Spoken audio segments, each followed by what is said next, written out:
He missed! He won't next time. Our blasters are useless against him. Hey, let's make the baby do the magic hand thing. Come on, baby. Do the magic hand thing. I'm out of ideas. I'm not.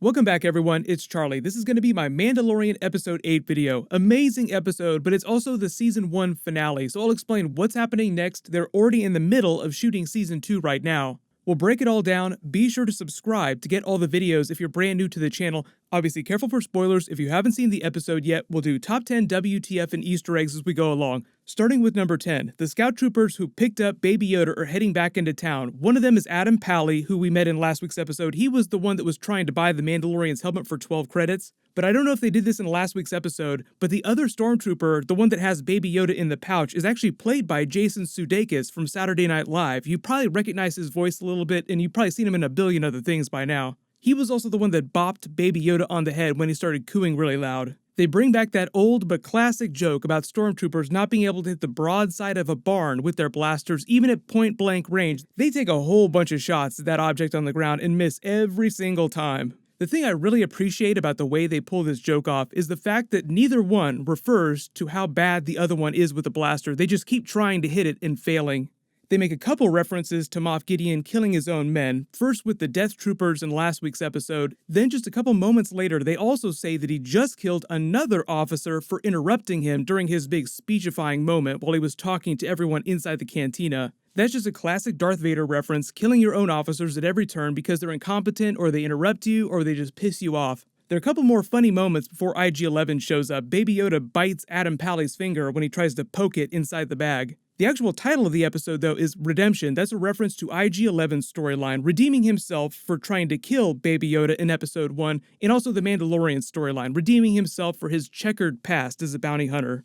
So number 9, IG-11 springs into action to save Baby Yoda because it's part of his base programming to be basically a nanny droid and take care of him. He tells a couple jokes while he's busy wrecking those scout troopers, then he takes off on one of their speeder bikes with Baby Yoda back into town. Back in town, Moff Gideon rolls out the E-Web repeating heavy blaster to take them out inside the cantina. That's actually a reference to Empire Strikes Back. That was one of the first times we actually saw one of those weapons, but they basically use this scene to narrate everyone's full backstory, reveal pretty much most of the secrets that you didn't know before, where everyone comes from. The Mandalorian also reveals how he knows who Moff Gideon is. So number 8, everyone's backstories, starting with Cara Dune. We learned that her real name is Cara Cynthia Dune, even though she was a rebel shock trooper. Before that, she was actually from Alderaan, so it was blown up, so that's probably one of the reasons why she joined the rebellion. We find out the Mandalorian's real name is Din Djarin. Moff Gideon also makes a reference to the Siege of Mandalore, the Night of 1,000 Tears. That's an event that's going to be covered during the Clone Wars Season 7 episodes that will air in February on Disney+.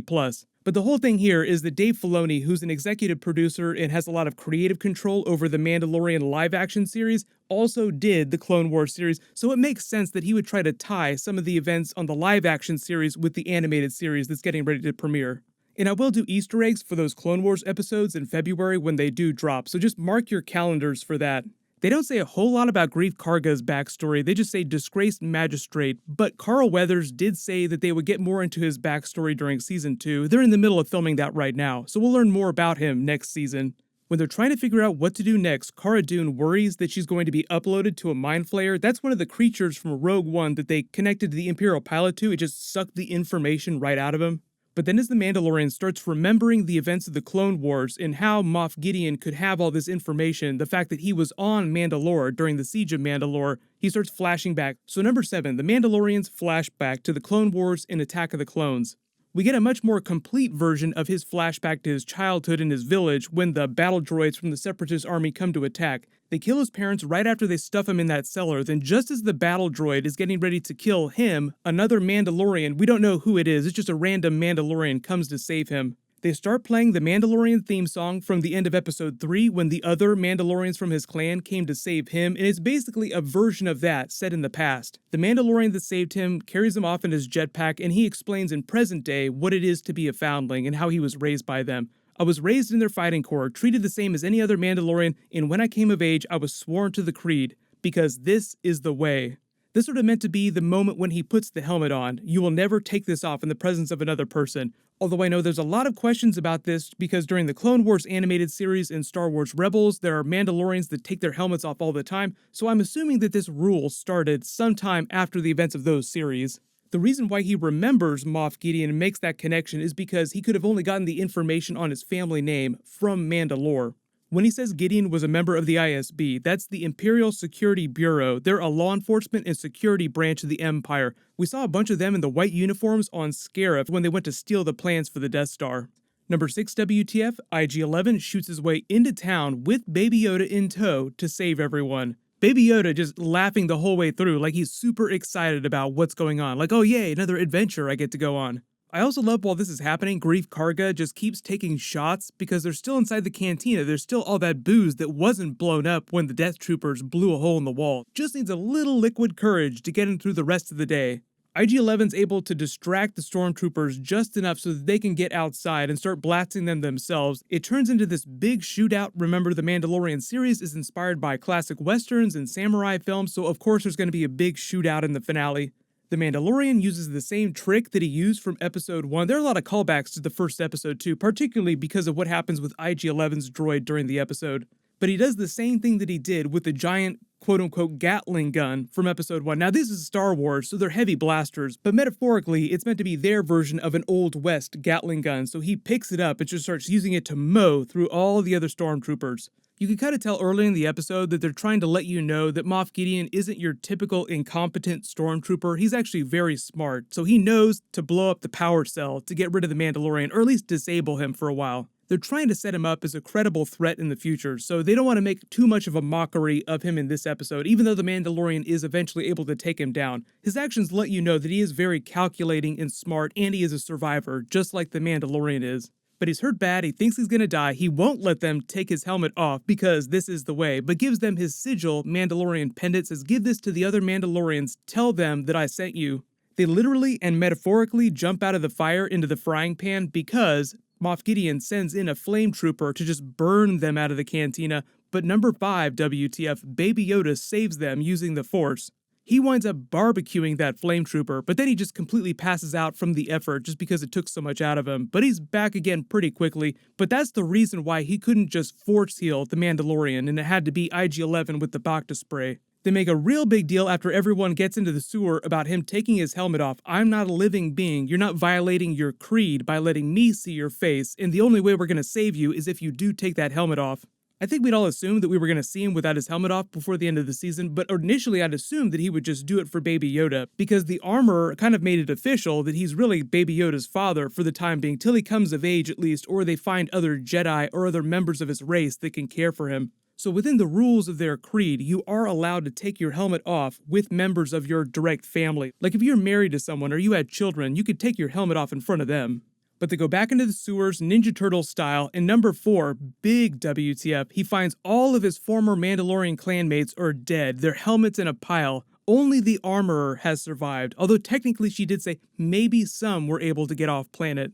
It's really messed up. Like, this one belonged to Jon Favreau, the member of the Vizsla family. I believe his name was Paz Vizsla in the credits, so that just means he was a member of House Vizsla, which was a big callback to Jon Favreau playing the pre-Vizsla character during the Clone Wars, so Jon Favreau himself played this character. But I think part of the idea of getting rid of some of these characters is that it takes a crutch away from them, because if they can swoop in and save you anytime you need them, then it kind of takes some of the tension out of the episodes. And also, Jon Favreau isn't going to show up in every single episode. Like, they got rid of Taika Waititi's character IG-11 because Taika Waititi isn't going to be around to be in episodes all the time in the future either. So they get rid of them for thematic reasons, but also for practical reasons. By the logic of the episode, the way the armorer explains it, the reason why they're dead is because after the events of episode 3, they basically outed themselves. Imperials, or former Imperials, found out about it, and they eventually came back to take care of them, because the whole concept of them being in the sewers is they were trying to stay off the radar so that the Empire wouldn't find out about them, or the remnants of the Empire. She meets Baby Yoda formally and charges the Mandalorian with training him, protecting him, and reuniting him with his own kind, naming him a member of his clan, calling him a foundling, just like the Mandalorian was when he was a child. And the fact that he's wearing that pendant at the end of the episode, like, you know what, you keep that, you keep wearing that, also kind of means like they think of Baby Yoda now as another Mandalorian. They made a whole big thing earlier in the episode saying that the Mandalorians aren't a race, they're a creed, so any member of another race can become a Mandalorian as long as they take that creed. So it's like saying that Baby Yoda is going to be another Mandalorian. You have to picture him with like a tiny little Mandalorian helmet on his head. And you betcha Disney is probably thinking about merchandising a version of Baby Yoda with Mandalorian armor on him. The other real big thing that happens here, though, is that she gives him his signet. He's earned it because of his actions protecting Baby Yoda and his new charge and his mission to find his people. If you couldn't make this out before, it's actually meant to be the face of the Mudhorn because it has this giant horn on it. So it's just a reference to Baby Yoda saving him and him saving Baby Yoda, but also taking down this giant beast. But that's what it's going to look like. I'm sure they'll start selling merchandise with that symbol on it pretty soon too. As they start to leave, the last thing that she gives him is a shiny new jetpack, paying off the reference from episode 3. I gotta get me one of those. The formal name that she refers to it as is the Rising Phoenix. You have trained in the Rising Phoenix? Yes. Well, you'll need to practice with it again, or it will not obey your commands. They have a really badass fight scene with her later in the episode, just to let you know that she can back up all this hardcore talk that she's spitting out. She was also basically the leader of their clan, and because they're such a military martial-like society, usually the leaders wind up being some of the fiercest fighters. There's a big episode 3 Revenge of the Sith Mustafar reference when they go to the lava flow, the lava river that takes them to outside. I was a little disappointed that nobody made a reference to the stormtroopers having the high ground. There's another R2 unit that's a fairy droid, but they make a big joke about it being super tall, like because every time you see an R2 unit, you'd expect it to be really tiny. The number 3 IG-11 sacrifices himself, using his self-destruct mechanism to save everyone. It's another big callback to the first episode because he tried several times during the end of that episode to blow himself up. I cannot be captured. I must activate my self-destruct. This is also part of his redemption, like the title of the episode is Redemption, so it's a lot about what IG-11 does in the episode to redeem himself, but the Mandalorian is also redeeming himself too for his past. Even Baby Yoda kind of seems sad to see him go, like he's watching it all. They zoom in on his face, like, I was only with you for a little while. I understand that you used to try to kill me, but now I kind of care about you. Moff Gideon shows up in his TIE fighter to get them. Greef Karga makes a joke about the magic hand thing. Can he do his magic hand thing? Even Baby Yoda kind of waves his hand a little bit, understanding what he's talking about. The number 2, the Mandalorian uses his new jetpack, the Rising Phoenix, to take down Moff Gideon's TIE fighter. But it was a badass takedown move. You actually saw this scene during the Season 1 trailer. That's how far along they were in production when they released that trailer. They used this last couple of scenes to set up what the character's going to be doing when we head into Season 2. Greef Karga is going to stay on Navarro. Cara Dune said that she's going to stay behind too to make sure all the Imperials are gone. He formally offers her membership in the Bounty Hunters Guild as his enforcer and says that when she does join, he'll take care of her chain code so that there won't be a bounty on her head anymore. The reason why there's still a bounty on her head is because she's a New Republic deserter, so they're going to take care of that once she joins the guild. Greef Karga drops a sly Obi-Wan Kenobi reference when he says all the scum and villainy are gone. The line was all about Obi-Wan Kenobi explaining Mos Eisley. He says, "You will never find a more wretched hive of scum and villainy." The Mandalorian says that he's going to be busy trying to find other Jedi and members of Yoda's race to take care of Baby Yoda. The way they talk about the Jedi during the episode with the armor is kind of funny too, because she makes references to them as sorcerers that fought with the ancient Great Mandalore. They're talking about the ancient Jedi wars with the Mandalorian people. That was thousands of years ago when the Mandalorians controlled thousands of planets in this sector of space called the Mandalorian Sector. It was right down here a little bit further south in the galaxy cluster. He buries Kuil, gives Baby Yoda his sigil pendant, or at least lets him keep it. He finds it on him. Oh, I never thought I'd see that again. You know what? You hang on to that. That's just another metaphor that Baby Yoda is now considered to be a Mandalorian as per their creed. But then because you have to have that tag scene at the end, number 1, the Darksaber ending scene in the Season 2 teaser. So in the tag scene at the end, the Jawas come to pick apart Moff Gideon's TIE fighter, just another callback to episode 2 when the other Jawas on that other planet picked apart the Razor Crest. When all of a sudden he starts cutting himself out of the wreckage with the Darksaber, the minute that it punctured right through the hole, I knew instantly what that was. I was like, oh my gosh, I can't believe they're actually doing a live action version of the Darksaber finally. Because of what the Mandalorian revealed about Moff Gideon's past in the Siege of Mandalore, I think it's assumed that Moff Gideon probably stole that during the Siege of Mandalore. The last time we actually saw it in an official canon Star Wars series was during Star Wars Rebels at the end, and it was Bo-Katan Kryze, played by Katie Sackhoff, who was uniting the Mandalorian clans again. That was all taking place before A New Hope, so obviously I think the Great Purge happens sometime during the course of the original trilogy, so sometime between then and Return of the Jedi is probably when Moff Gideon acquired the Darksaber. But I will do a separate video all about the Darksaber and all about Season 2 stuff. They're about halfway done filming right now, so we won't have to wait too long before they give us some footage.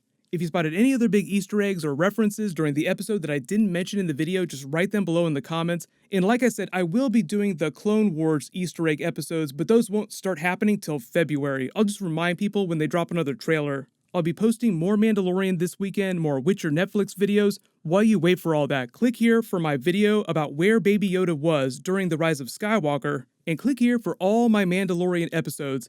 Thank you so much for watching. Everybody stay awesome. This is the way. I have spoken.